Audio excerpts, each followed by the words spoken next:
अभिवादये।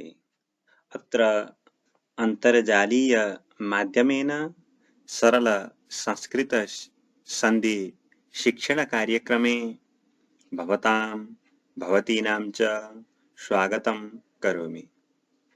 आइए आज संधि ज्ञान के अंतर्गत व्यंजनों का संधि अर्थात हल संधि, पाणिनीय व्याकरण में इसको हल संधि के नाम से कहा जाता है। इस हल संधि के अंतर्गत हम आज यहाँ पर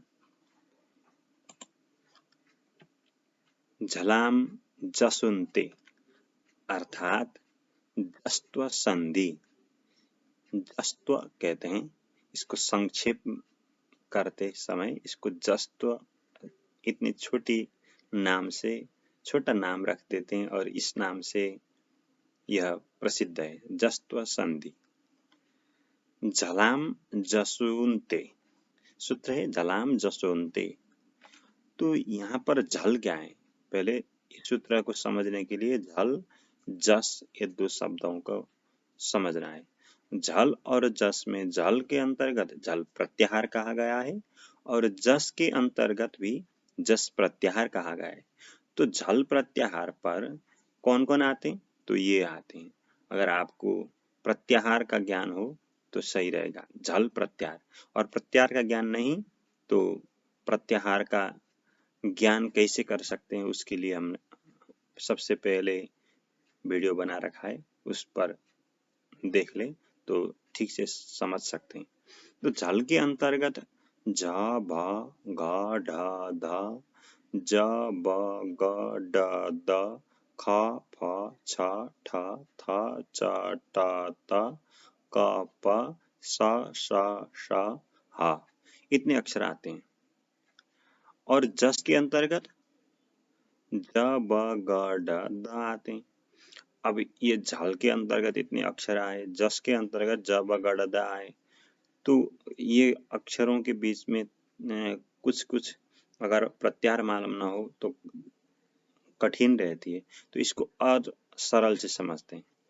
तो सूत्र का अर्थ अब क्या फलीभूत होता है, तो पद के अंत में, अर्थात कोई पद हो और उस पद के अंत में अगर झल वर्ण हो, तो ये जो झल प्रत्याहार के अंतर्गत आए हुए वर्ण हैं, ये झल प्रत्याहार के अंतर्गत आने वाले जितने भी वर्ण हो, वह वर्ण अगर पद के अंत में स्थित हो तो उसके जगह पर क्या होगा, जस आदेश होता है। अर्थात ज ब ग ड द ये 5 अक्षर आदेश होते हैं।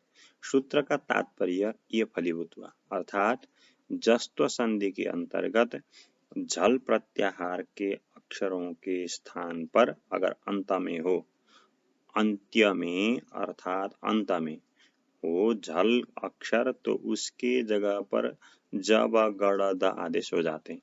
इन 5 में से कौन हो, इसके लिए विस्तृत आगे हम इसका चर्चा करते हैं। आइए इसको और बारीकी से समझते हैं। तो यहाँ पर अगर आप लघु सिद्धांत कौमुदी आदि व्याकरण ग्रंथों को उतने नहीं पढ़े हैं तो थोड़ा सा कठिन रहती है ये उष्मा के अंतर्गत, बाकी तो आप समझ सकते हैं। जैसे कि झल प्रत्याहार पर कौन कौन अक्षर आए, तो इसको ठीक से समझने के लिए प्रथम द्वितीय तृतीय चतुर्थ अर्थात वर्ग के प्रथम अक्षर, द्वितीय अक्षर, तृतीय चतुर्थ अर्थात क ख ग घ च छ ज झ ट ठ ड ढ इसी तरह से आए, अर्थात क च ट त प ख छ ठ थ फ ग ज ड द ब और घ ज ढ ध ब ये अक्षर। और उष्म संज्ञक अर्थात उष्म संज्ञा होती है स श ष ह, इन अक्षरों की उष्म संज्ञा होती है। तो ये अक्षर आए, अर्थात पहले दूसरे तीसरे और चौथे अक्षर और श श श 300 और ह, इन अक्षरों को समझ ले तो सरल रहेगा। तो ये झल के अंतर्गत आए, तो इनकी जगह पर अगर क्या होगा, ज ब गड़ द आदेश होगा।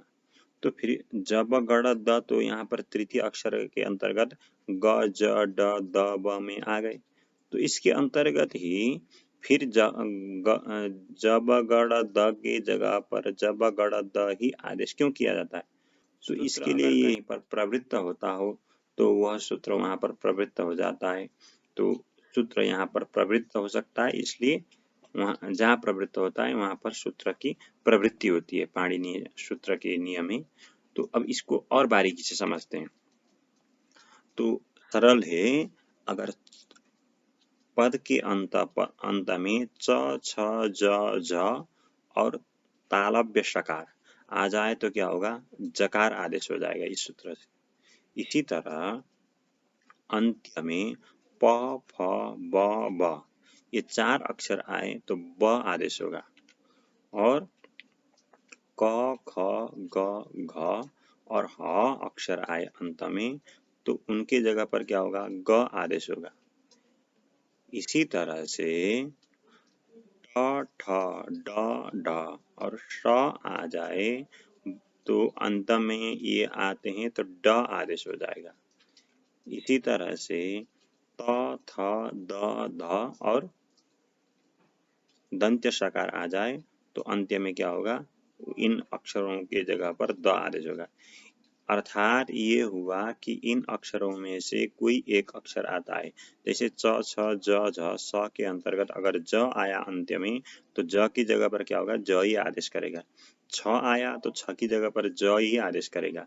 एक ही की जगह पर एक आदेश होता है, जैसे एक ही कुर्सी पर एक आदमी बैठता है उसी तरह से एक की जगह पर ही यह सूत्र एक आदेश करेगा, एक वर्ण का व्यंजन स्थापना करेगा।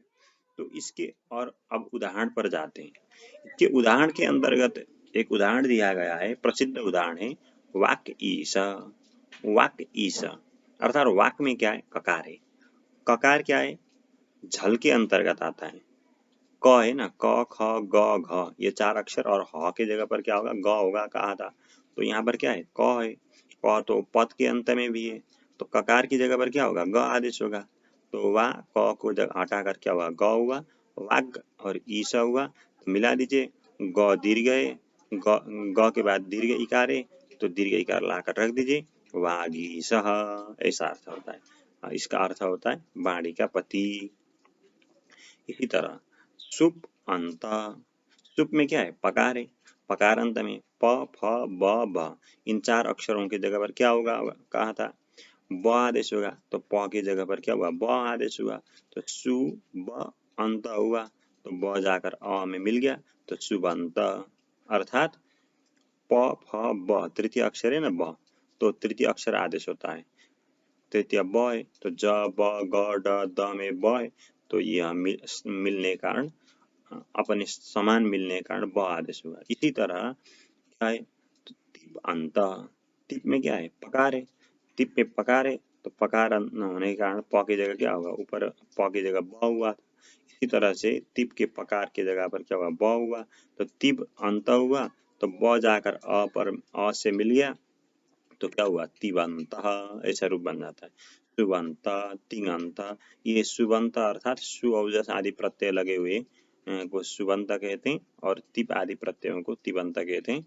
ये भुआदि आदि और राम आदि पर आगे यथाशक्ति चर्चा करेंगे। इसके बाद क्या है, इसके अन्य उदाहरण, अर्थात ये सूत्र के अन्य भी उदाहरण हमें अन्यत्र मिल सकते हैं, तो हम कुछ जो मिले वो देते हैं। तो समिद अत्र, समिद त थ द ध चौथा वाला अक्षर है धकार, तो धकार चौथा वाला अक्षर होने के कारण ध की जगह पर तीसरा वाला अक्षर कौन है, तो त थ द है ना, उसके बाद ध है, तो दकार आकर बैठ जाएगा, तो ध की जगह पर द आकर बैठ गया, तो समिदत्र हुआ।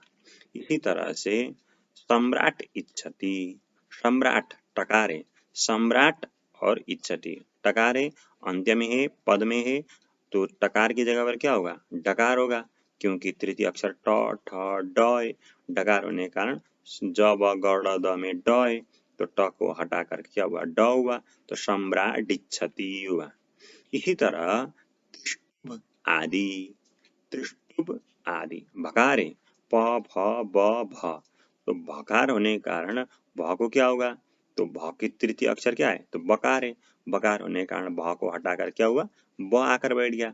तो ब आकर बैठने से त्रिष्टुबादि ही ऐसा बन जाता है। इसी तरह से सस आगच्छति, सस आगच्छति, तो सस आगच्छति में क्या होगा, तो सस का जो स है वह स की जगह पर क्या होगा कहा था, तो डकार होगा कहा था। तो सस के स को हटा करके पेट का जो मूर्धन्य सकार है उस सकार को हटा करके क्या हुआ, डकार आकर बैठ गया। तो षडागच्छति, सस के स के जगह पर ड हुआ, षड आगच्छति मिला लीजिए षडागच्छति। इसी तरह अप और जम, अप में पकार है, आगे जम है, तो पकार की जगह पर क्या हुआ, प फ ब हुआ, तो अब जम। इसी तरह अच अंत, च की जगह पर छ छ ज, तृतीय अक्षर ज है, तो चकार को हटा करके ज हुआ, तो अजंतः। इसी तरह जगत और ईशः, जगत में तकार है, तकार के तृतीय अक्षर द है, त थ द, तो तकार को हटा करके द हुआ, तो जगदीशः। इस तरह से इस सूत्र के अन्य उदाहरण भी हमें मिल सकते हैं। तो आपको इन उदाहरणों को देख करके इस सूत्र को समझना है। इस सूत्र को ठीक से समझ लें तो इसके बहुत हैं, इसके उदाहरण जहाँ आते हैं वहाँ पर कंफ्यूज होते हैं बहुत से लोग। इसलिए इस सूत्र को बारीकी से अध्ययन कीजिए, बार बार अध्ययन कीजिए, उसके बाद आपको ठीक से समझ में आ जाएगी। ऐसा कोई शास्त्र नहीं जिसको मनुष्य अगर पढ़े और ना आए। आप बार बार अभ्यास करेंगे तो इसको ठीक से समझ सकते हैं। इसलिए इसको बारंबार अभ्यास करें। अभ्यास करने के बाद आप इसको ठीक से समझ सकते हैं। और काव्य शास्त्र आदि संस्कृत के ग्रंथों का जब आप स्वाध्याय करेंगे, पढ़ेंगे, तो इस सूत्र के उदाहरण बहुत से जगह पर मिलते हैं। तो आज के लिए जस्ट संधि के अंतर्गत इतना ही। जय श्री कृष्ण।